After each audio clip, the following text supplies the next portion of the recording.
You ask Tiger to solve. This deals with linear equations with one unknown. The final result is m equals negative 166 over 105. Let's solve it step by step. Simplify the expression.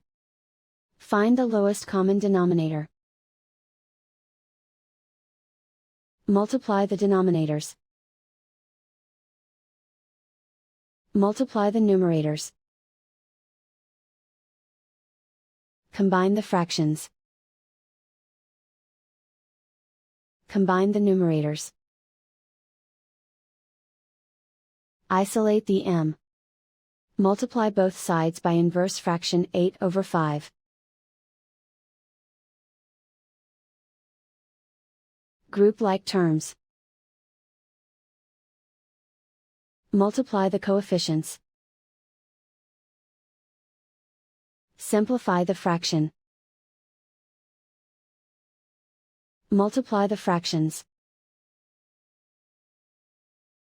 Simplify the arithmetic.